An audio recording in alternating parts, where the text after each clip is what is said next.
in scoring. Joe Lawrence with 3 years. The Gators win tonight over the University of Georgia, 66-52. Shinsis ends the game with a jam here to put the icing on top. They're going to play Anderson and Williams against us, and they had about a 4 to 5 inch advantage at each position on that.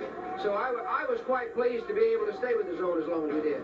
He makes the reverse layup. Dogs lead early. Melvin Jones, part of an early wholesale substitution by Coach Sloan. He puts in a Pat Lawrence miss here to key a 13-2 Gator run. The starters came back in, and Vernon Maxwell put on the show before the partisan fans. Maxwell off to the races. Showtime in Gainesville. Seconds left in the first half. Jones with a steal and a thunder slam at the other end. Gators led by as many as 13 en route to a 66-52 win over the Bulldogs. It is now 9-2 in the SEC, 16-5 overall. They'll play at Mississippi State Saturday. Back home Monday for a big one against Auburn in the O'Connell Center. All right, top 20 action tonight.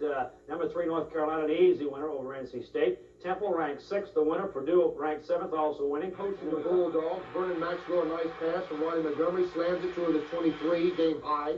Melvin Jones came off the bench to spark a first half rally that saw Florida overcome a 6-point deficit, a 13-2 run.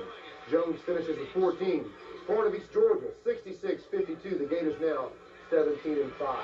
The country hitting game in O-Dome history early on. Vernon Maxwell with a nice dribble drive, shifts, drives past a couple of guys, 2 of his game highs, 23-point. It was the second unit, though, that really got Florida going. Clifford Lett with a nice drive, 2 of his 4 points in about a 5-minute stretch there for the number 2 team. And then Melvin Jones, another great game. Watson with the tip-in with the one hand, 14 points for Melvin tonight. About the only bright spot on the night for the Georgia Bulldogs. This man right here, Dennis Williams, he led him with 20 points. Then towards the end of the first half, the Gators get that defense going. Vernon Maxwell with the steal and a nice double pump slam, looking sort of like Dominique Wilkins on that one.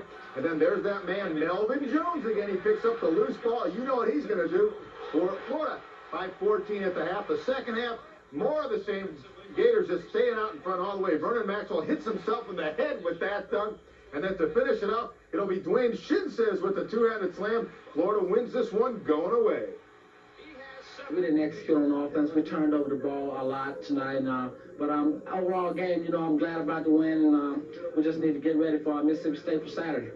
And that final again, 66-50. Halftime, we were 12 points down, and against a Boston controlled team such as Marquette, that is much more difficult to make up as it would be against a running team such as Las Vegas, Nevada. South Carolina was back in the ball game. Al McGuire had to call timeout. He couldn't believe what had happened. North Carolina had outscored Marquette 14-2 in the first 4 minutes. Our players did an outstanding job at the beginning of the half in hitting their open shots, forcing steals with their defense, pressure defense, and of course you have to get the shots.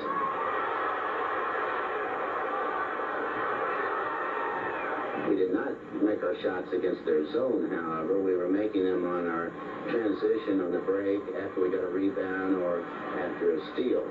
We recognized this that when we caught up to 41-41, there was 15:40 yet to play, so in 4 minutes and 20 seconds we were able to do away with their 12-point lead. That in itself was an amazing feat. From the corner, number 24 for North Carolina, Walter Davis again tied the score, making it 43-all. Marquette appeared to be cracking. On this play, North Carolina's Tom Zalgiris intercepts an inbound pass, outraces Butch Lee to put North Carolina ahead, 45-43.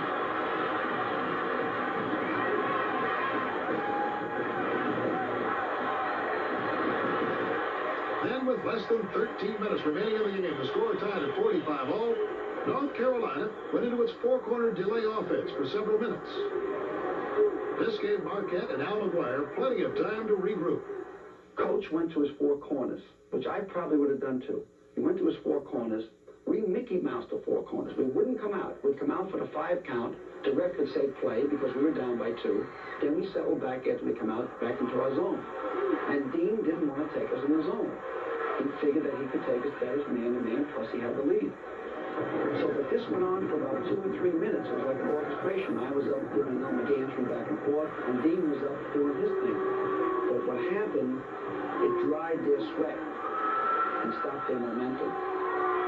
Then they missed the shot in four corners. Fortunately for us, we scored down the other end, and then that was all she wrote. After that, we kind of just busted out.